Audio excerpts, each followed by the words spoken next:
There are 12 specific tools that anyone who is looking to save money should be using in the kitchen almost every single day. And I'm not talking about expensive appliances and utensils. These are simple and cheap items, but if you have them, they make the difference between you wanting to try some frugal living tips and you actually being able to carry them out every day.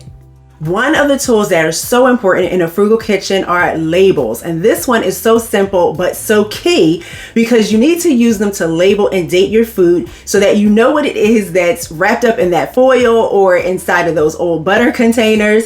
And you want to make sure that you're not just writing on there what it is, but you want to write when you made it so that you're not guessing whether it's too old to eat and then just leaving it there and eventually throwing it out. I also use them to label my meats when I bag and freeze them, so I know if they're coming close to their maximum freezer time limits. And if you're not sure how long you should be keeping meats and other foods in your freezer or your refrigerator, I put a link in the description to a complete food storage chart to help you out.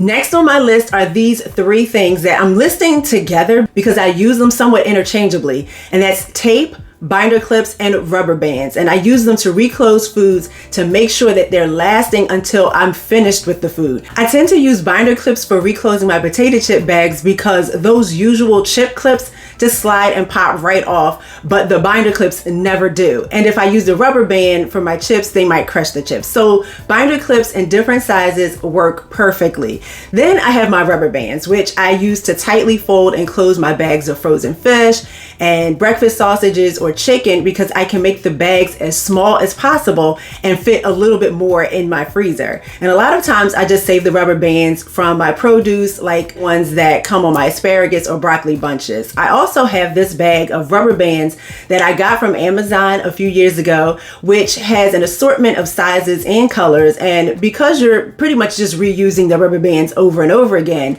the bag just lasts a long time. Now, my most used item is tape. I use it to reclose my bags of cereal, taco shells, cookie packages. I use it to hold down flimsy plastic wrap, and you can write on it for additional labeling. And sometimes I double up and use tape and a rubber band for my bags of rice and beans. I don't know why exactly, but it just makes me feel more secure. And sometimes I use the little twist ties that come with my trash bags, but when I don't have those, I use tape to seal up snacks in these basic sandwich bags. I just twist the top and wrap a small piece of tape around it, fold the end to create a nice little tab for easy opening. And I bought this pack of 12 rolls of tape from Amazon for about $12.14. And each roll has 1,000 inches of tape on it versus the usual 250 inches on the Scotch brand. And here's a tip. If you have one of these basic tape dispensers, you do not have to throw the whole thing away when you run out of tape. Just pop the old roll off and put on a new roll, and there you go. Plus, you can use tape all over the house, so it's really worth it to buy a box like this.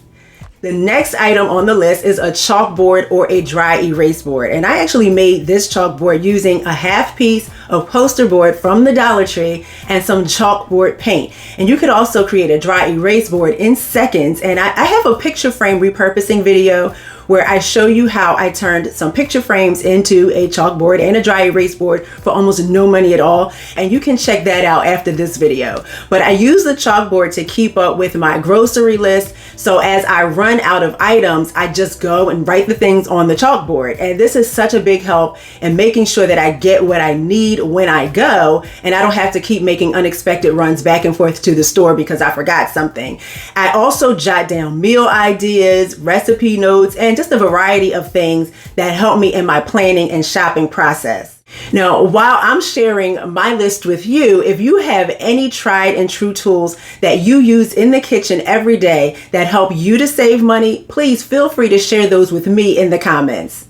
Another item I use every single day are microwavable storage bowls. And if you have a plastic set and a glass set, it's going to make a huge difference when it comes to meal preparation, storing leftovers, and packing and carrying lunch from home. And I got this set from Walmart a few years ago, and it comes with several different sizes with lids, and it allows you to store your leftovers no matter how much you have remaining. And then when you're ready to eat the foods, you can just pop them right into the microwave without having to transfer them to a plate.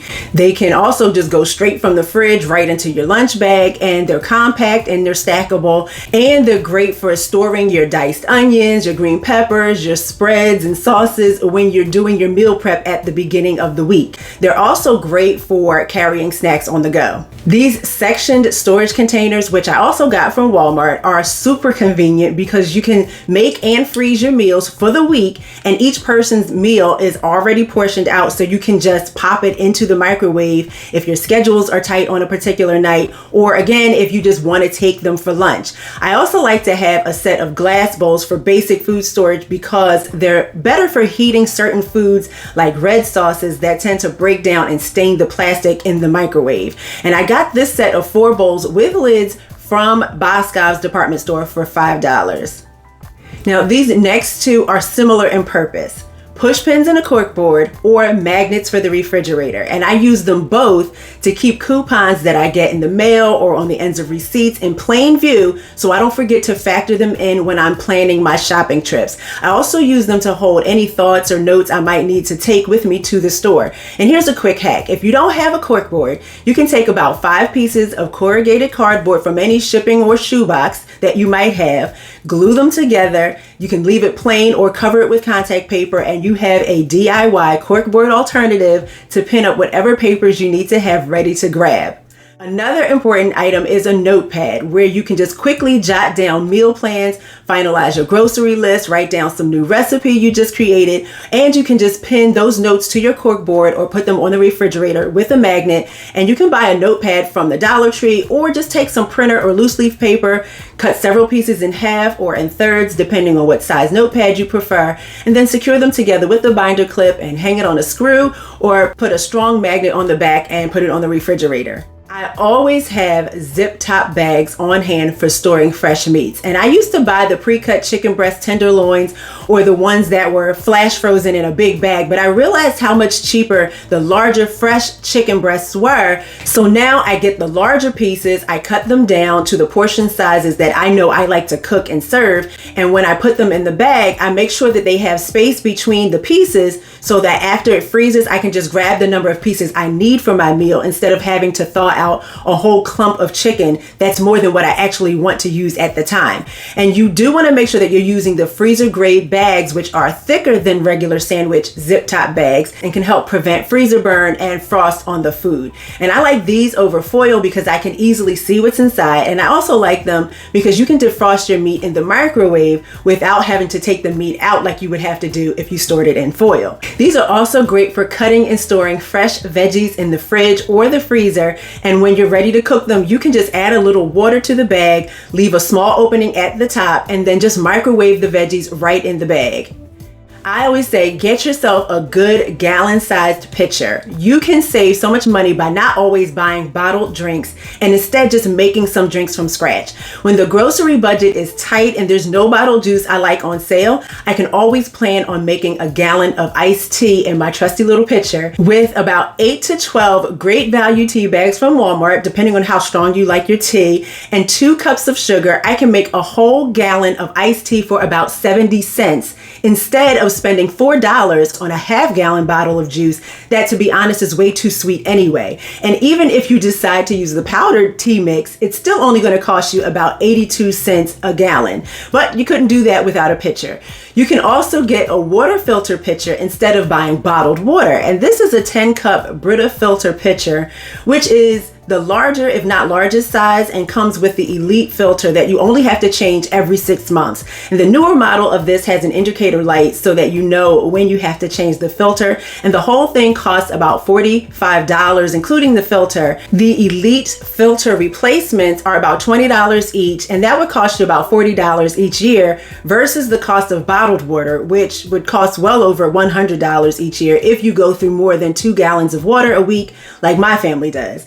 Now, Amazon Basics also has their version of this size water filter pitcher, but with a standard filter that has to be changed every 2 to 3 months. And the Amazon pitcher and filter together cost about $22, and the filter replacements are about $4 a piece. Overall, having a large pitcher for homemade drinks and water can save you a lot of money.